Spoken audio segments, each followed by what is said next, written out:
Welcome to another episode of Purple Insider. Matthew Coller here, and by request, somehow, Crazy. Aaron Nagler, Cheesehead TV, returns to the show. But also, this is going to be a joint venture on both of our shows and our channels, Aaron. So here's what I'm thinking.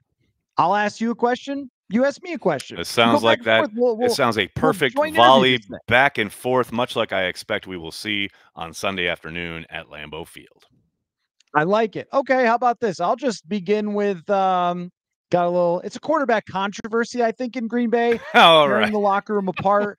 There's a schism that's going on. No doubt. Your thoughts? Yeah, clearly all sorts of drama. This is such a beautiful narrative for Vikings fans to dive into.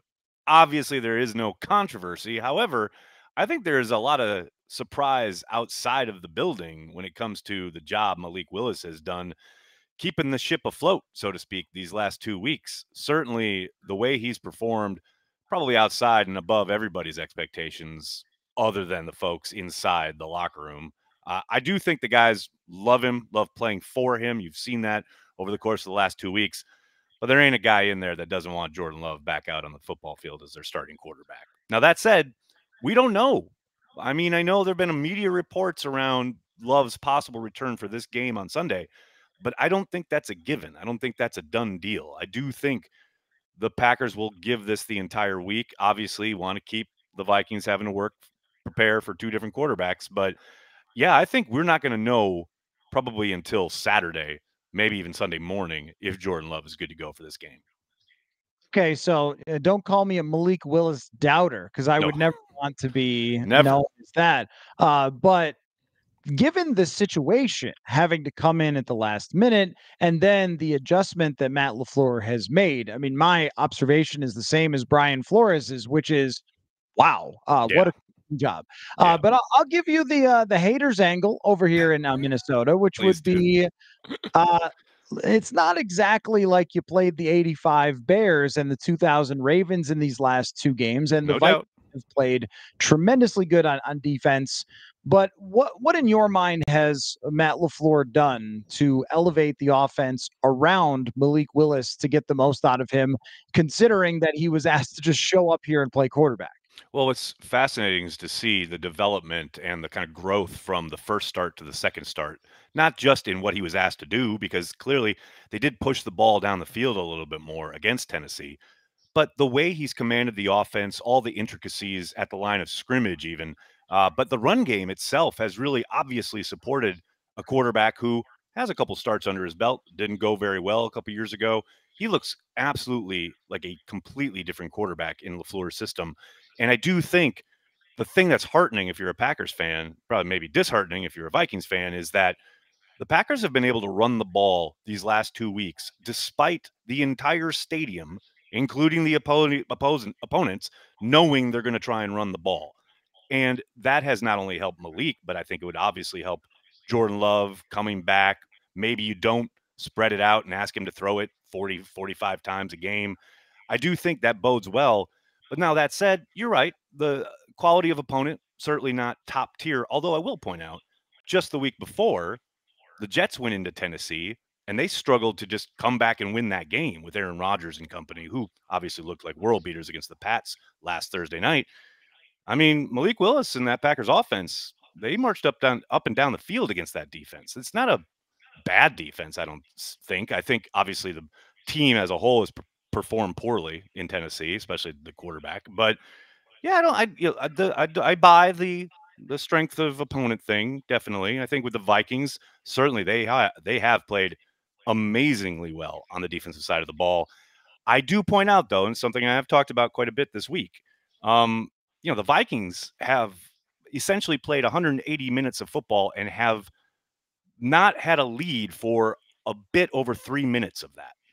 It's a whole nother world when you're playing from ahead. I mean, that Texans game, you were there, they had a 14-0 lead in the blink of an eye thanks to two turnovers. Now, you have to make those turnovers happen. I definitely give credit there, but you can play very differently when you're able to just get after it, right? When you're able to pin your ears back, get after CJ Stroud, you don't really have to worry because they're trying to come back. And I do wonder if the Packers are able to get on the front foot in this game on Sunday make the Vikings live in maybe a bit of a different world than they've been living in through these first 3 games.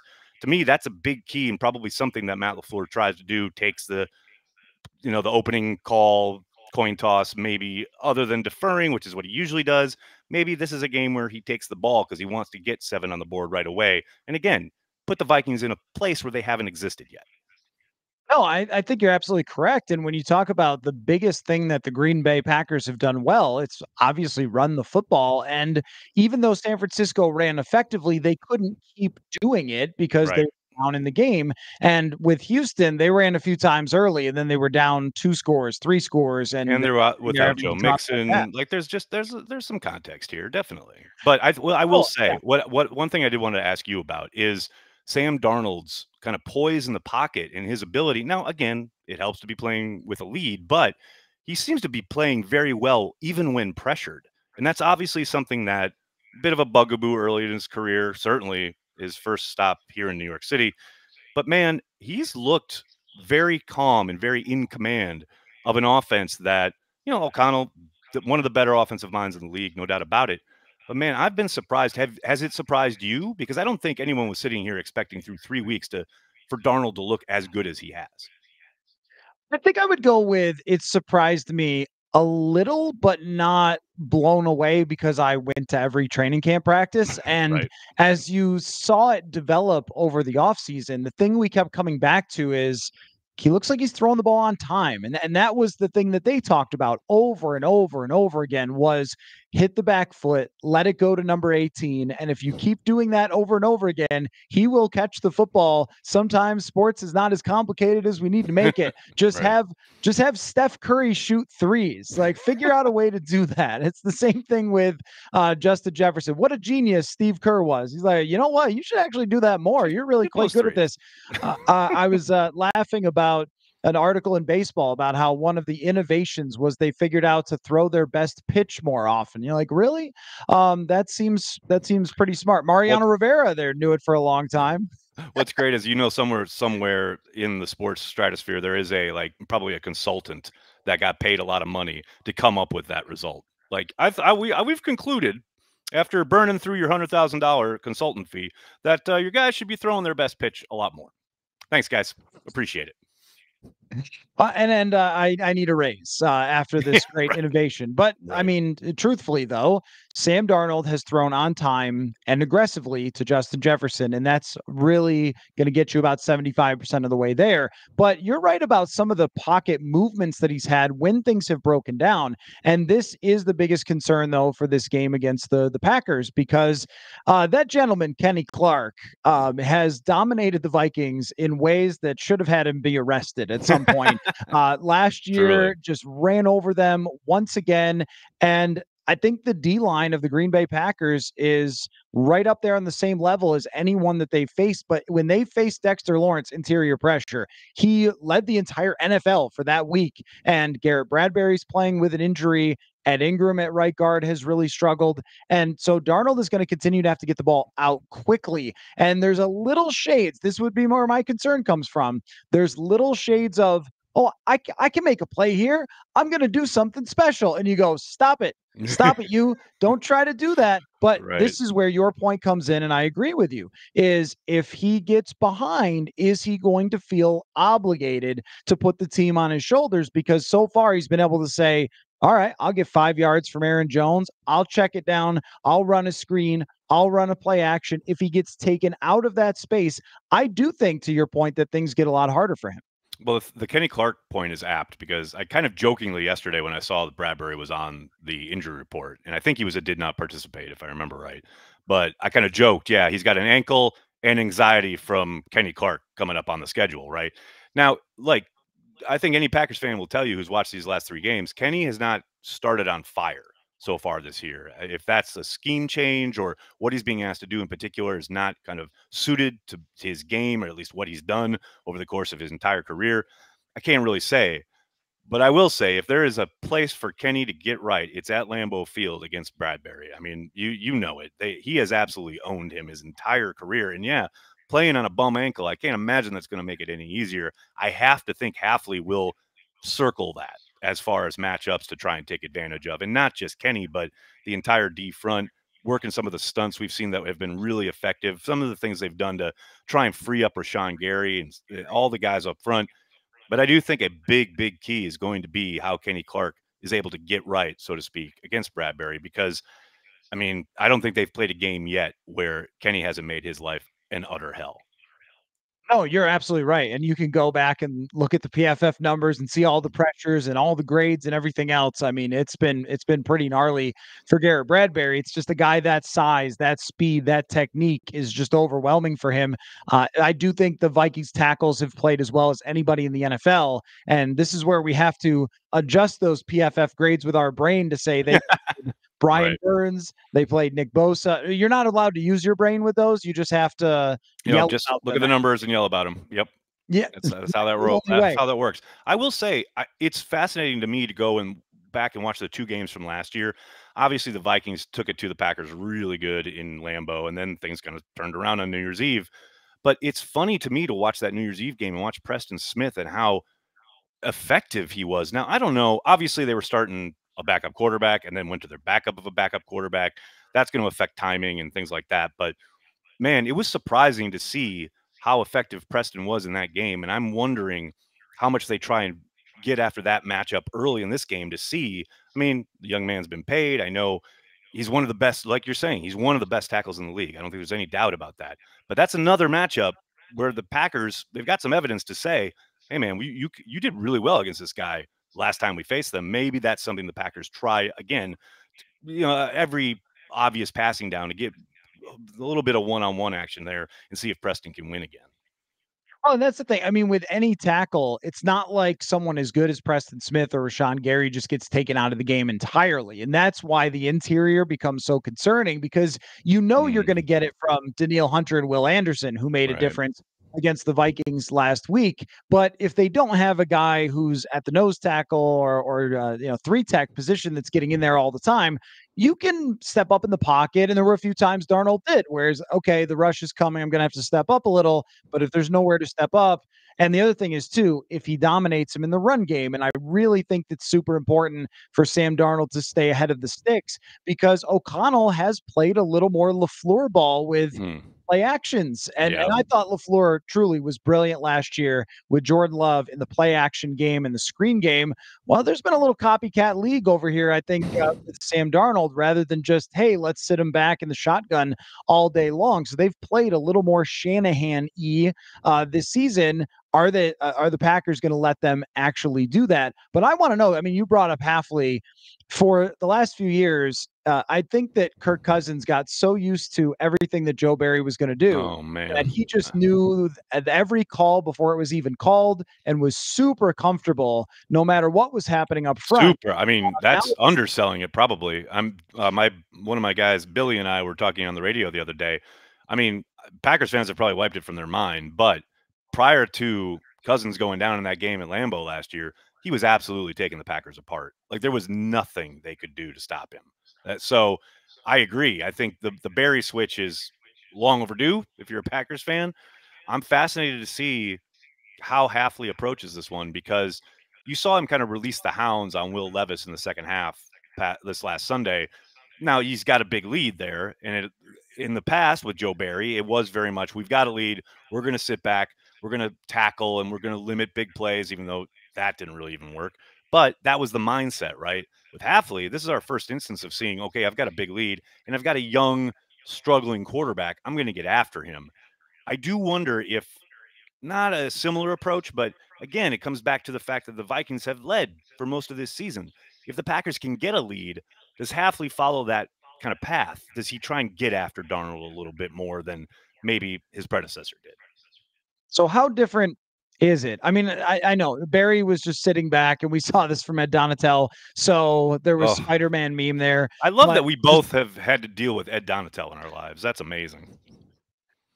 yeah, there were well, I mean, the Daniel Jones game is kind of like the was it 4th and 19 Right. for the Eagles? Yeah. Yeah. He Oh, was fourth at and the center. 26 is what you're talking Oh, about. Man, 26. good Yes. Lord.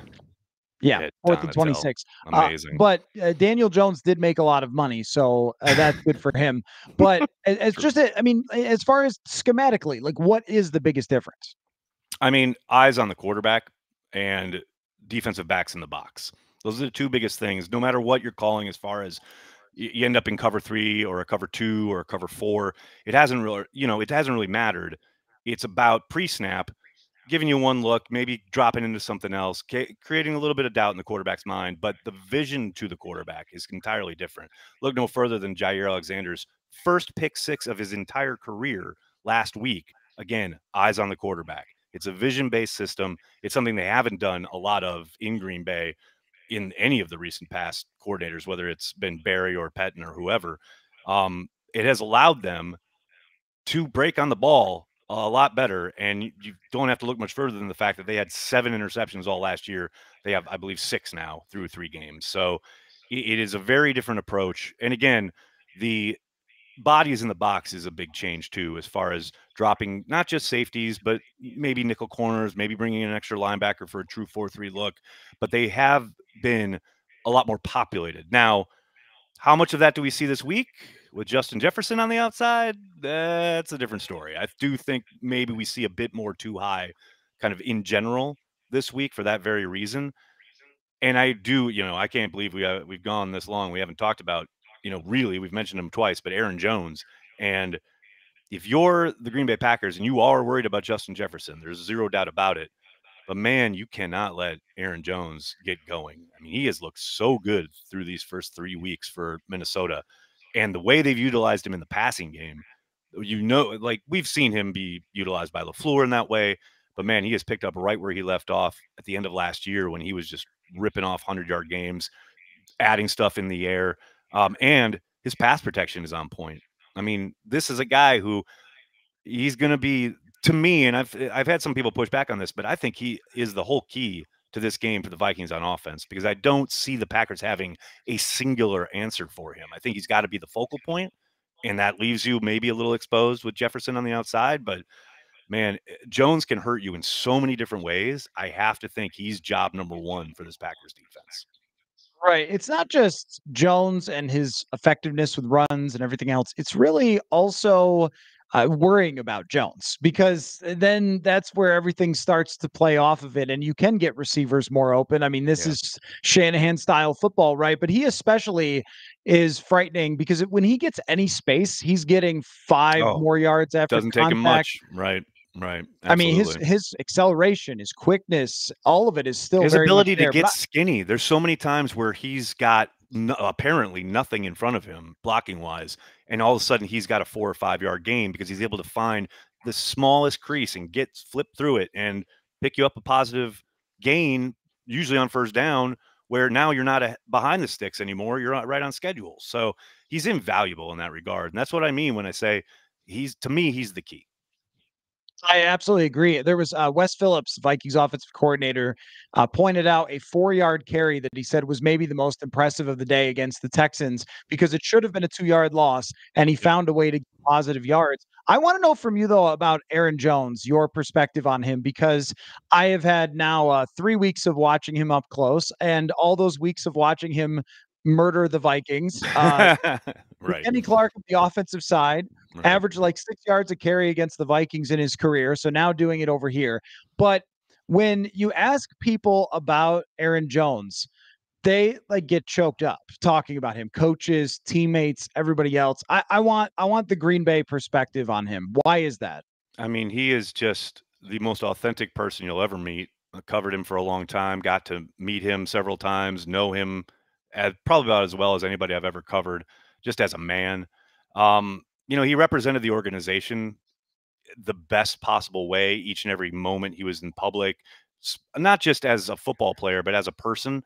And I think you saw that illuminated in the Players Tribute, article that he released yesterday.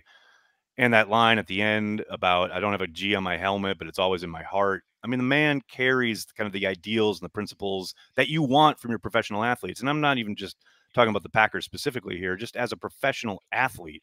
He underlines and italicizes professional, but he's also just the way he connected on the community level, the way he was with the fans. he's top shelf. And I don't doubt for a moment that while from the start whistle to the end whistle, Packers fans will be rooting against him. There's zero doubt there. But I do suspect he'll get a really warm welcome back prior to the game on Sunday. I think he meant a lot to a lot of people. He was one of their best players for a very long time. I just, there's no place that or person I've ever met who would say anything other than glowing things about Aaron Jones. There's multiple instances that I've noticed from him where he's asked to chip block, and I tweeted about this the other day, where he's asked to chip block, and he sends the guy flying back like 5 Oh yards, yeah, leaving his feet, chip blocking, nose tackles, and just like right. that's the effort level. That's something no one is gonna really think too much about. It's a running back. He's 5'9", and yet he's like putting his soul into a chip block. And I think that's just the way that he plays. Don't look much further than the Cowboys playoff game last year where and Jordan Love talked about this at the Super Bowl when he was on Micah Parsons' podcast. Parsons was like, there were so many plays where there is no way Aaron Jones is supposed to be here. There is no way it is designed for him to be in my face. Yet Jones repeatedly knew where Micah Parsons was going to be and took him on in the hole. And there's one hilarious play where Jordan Love has to take the ball over Aaron Jones with his own, because like Jones is exactly not where he's supposed to be, but that's where the pressure is. And he picks up the blitz or the pressure, and Jordan Love completes a big ball downfield. So yeah, it's a highly probably underrated part of his game, but it's big. And to your point, he knows how to use his leverage. There's nobody on a football field that scares him. He is going to step in there and he's going to get his nose bloody and he's going to make sure his quarterback is protected. No doubt. It's funny because I feel like Packers fans and Vikings fans can shake hands over Aaron Jones. Like, yeah, Absolutely. everybody appreciates him. How can you not appreciate the guy? No doubt. All right, what else you want to ask me? What do you got? Well, I think the number one thing we've talked a lot about Packers offense and their approach and the Vikings offense, but when it comes to the Vikings defense, we've heard a lot of praise for Flores for good reason. They are playing out of their minds. All of the kind of exotic stuff, but it's fast. I saw one stat yesterday that kind of blew my mind. They are blitzing on 60% of second downs. Like, what planet is he living on? I mean, now some of this I would suspect is like, again, they're getting teams behind. They're living in a world where they can dictate. And that's why, to me, my question is, how have they been stopping the run in general this year? Because this is another game, much like the last two, where I think everybody in the building is going to know, okay, the Packers want to run the ball, including the Vikings. How are they going to stop the run?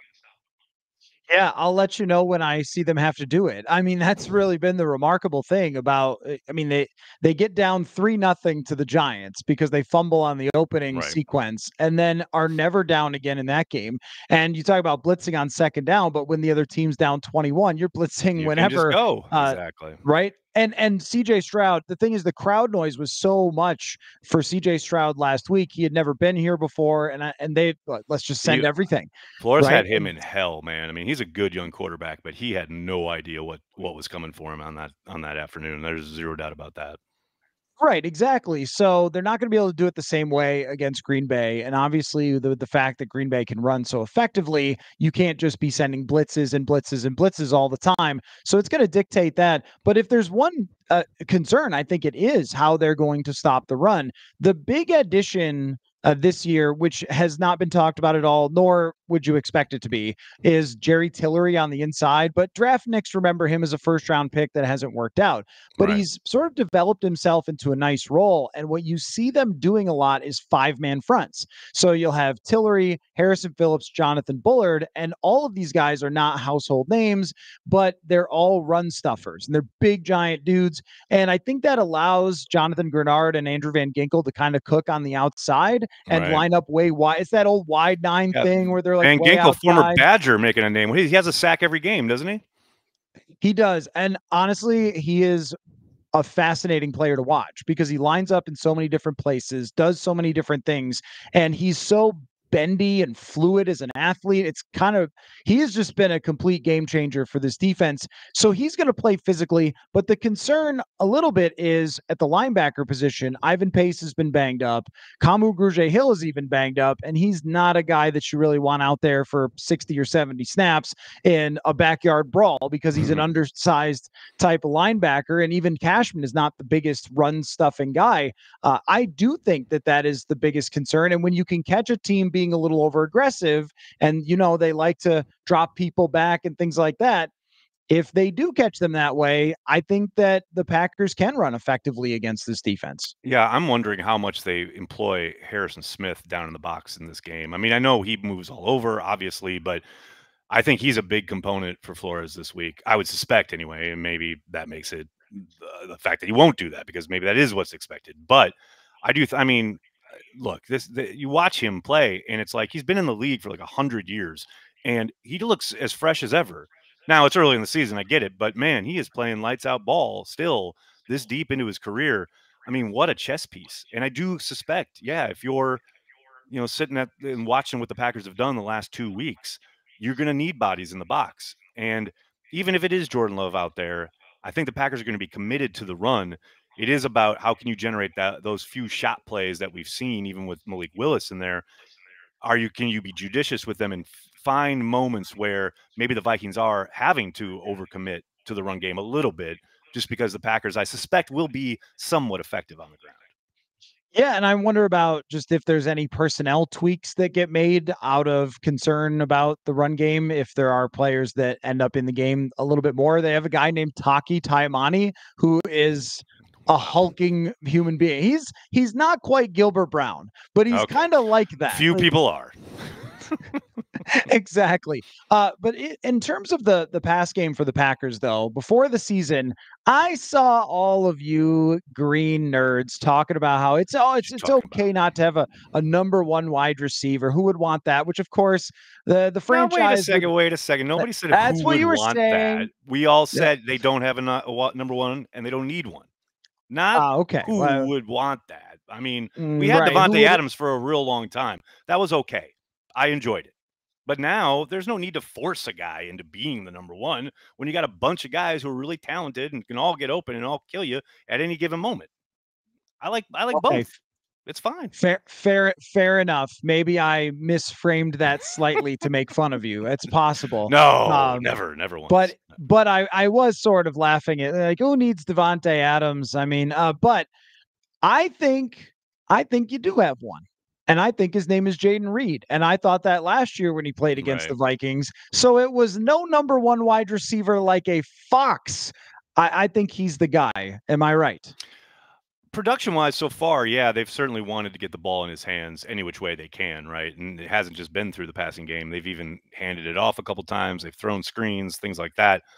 It's fascinating, though, because then teams, again, we talked about this earlier, are going to start keying on him. And I think we started to see a little bit of that against the Titans, where all of a sudden Christian Watson is up the field and he's got 2 explosive plays on you because you are probably a little more worried about Jaden Reed than you were previously. So, I mean, Jaden Reed's going to get targets. I mean, he led he led the team in receptions last year.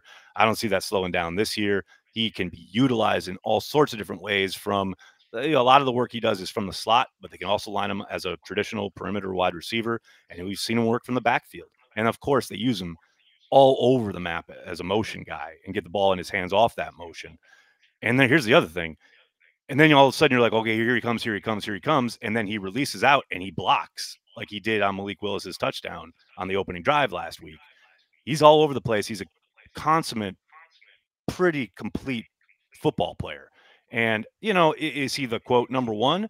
Well, he's being targeted a lot, and plays are being drawn up for him. There's no doubt about that. We'll see how that, continues throughout the year as defensive coordinators have more tape, try to probably take some of that away. I suspect we'll see other guys start to get a little bit more involved. But yeah, as a target, he's probably their, most often kind of play drawn up for guy. My audience has been annoyed at me for giving the Packers too much credit for saying things like that. That I think Jaden Reed is quite good. So I want to direct the conversation to bigger picture here. Mhm. The Packers, they give a mild salary to Jordan Love in the off It's season, a bit of one. which of Little it's just one. not too bad Yeah. of a contract. And of course, Vikings fans are a little bit still recovering from what it was like to have an expensive quarterback and have to try to manipulate the salary cap to keep your team competitive. I wonder about how important this year is for the Packers to win as it pertains to that contract, because it doesn't, as you know, if you have Aaron Rodgers, it doesn't matter as much because he Mhm. can get you over the hump. I'm not ready to declare Jordan Love quite Aaron Rodgers yet in his prime. But we all know that there is a factor here with how you build around a team, that teams kind of aim for these windows with, like Detroit, they're in their window. They've paid Yeah, everyone. It's going to get definitely. harder eventually, but for the next 2 or 3 years, they can make it happen. Where does this sit as it pertains to that contract? Yeah, I think there's no doubt they're intentional in the contract that they handed Jordan, while so much of their offense, especially, is on the rookie deal. It's not a happenstance that, while Jordan is, on the upper echelon as far as quarterbacks getting paid, they also have the cheapest offense around him. And that's not to say they're not talented, but they are dirt cheap comparatively. Like, I think all of their wide receivers are making less than most of the guys in the top 10 singularly, you know what I mean, as far as the wide receiver position. So they're going to have to start making some decisions. There's no doubt about it. I mean, Christian Watson and Romeo Dobbs are probably both looking to get paid this offseason. The nucleus will be there for the next 2 or 3 years. And I do think, yes, no doubt it gets tougher as you go, guys wanting to get paid. But we also know that every time one of these guys gets paid, especially, Jordan Love, he was the quote highest paid quarterback for what, a month, until Dak Prescott happened. That will happen again next offseason, and then the next offseason, until he's not even in probably the top 5 or 6. I understand kind of the sticker shock thing, and the Packers will have to make choices. There's no doubt about it. But ultimately, it's the cost of doing business when you have a really good quarterback. Now, to your point about him not being Aaron Rodgers yet, you are absolutely 1,000% correct there. He has a lot of growing and developing to do. But as I've said for the last 10 plus years while I've been doing this, you don't pay a guy for what he's done. You pay a guy for what you expect him to do. And the Packers expect him to continue to grow and develop and become better and better. And that's a scary thought if you're the rest of the league, because this guy looked pretty darn good down the stretch last year. So yeah, there's no doubt there will be tough choices along this road with Jordan Love's contract and with, having a superstar quarterback. But, again, it's something the Packers seemingly have planned for, and they certainly feel like they have a roadmap as far as what they want to do, not just on offense, but with the entire roster and the way they're going to have to build around him. So one more Jordan Love question for you, and then you get one more, Yeah, and I then we'll get do one. the whole who's gonna win? Is it my Right, right. team or Very your good. team? We'll Very do good. that. Very good. Okay. With Jordan Love though, you alluded to areas he needs to improve. What do you need to see from him the rest of the way? And I still think he's going to play in this game, but I don't know for sure. Yeah, I What do you think need there's to a see from really good him chance. Really good to chance. to to walk out of this season saying, "Okay, contract's good, we're all set here"? Because I've got to think in Jacksonville they're going, "Wait, what did we do?" With Trevor Lawrence at this moment. So what needs to be better? Well, just consistency, especially for the layups. Like, we've seen so many amazing throws and plays and big touchdowns and things like that, or even like things he's done with his legs and escaping pressure and making plays outside the pocket. Those have all been there. But man, there are some layups. He missed two in Brazil that are just mind-numbingly bad, as far as having a guy, he had Jaden Reed screaming wide open on a deep over route and just bounced it in front of him. I mean, those can't happen. You are way better than that. And it's something we saw at times last season. You don't have to look much further than the Giants game on Monday night.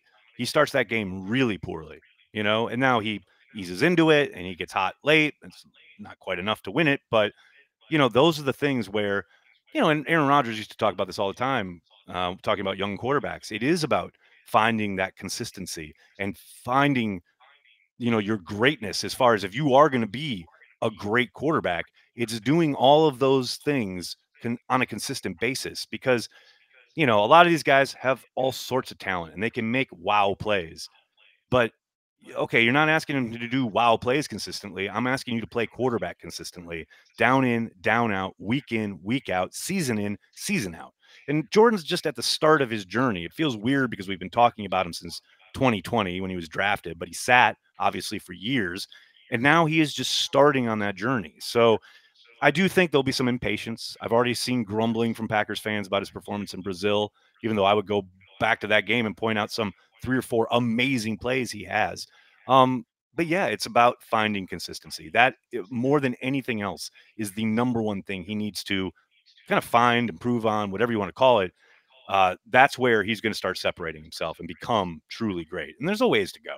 I don't expect this to just click, anytime soon. I think we're going to see him continue to have ups and downs. I think that's going to happen with any young quarterback. But yeah, that to me, that's the major thing that the Packers are undoubtedly looking for, right? Like I said, they expect him to grow and develop, and that's going to be part of it. I'm going to switch it around then and ask you, can Sam Darnold become the long-term answer here? They just signed or drafted a young guy who obviously is out now for the season. Can Darnold take this thing? I think we're working through that at the moment. Right.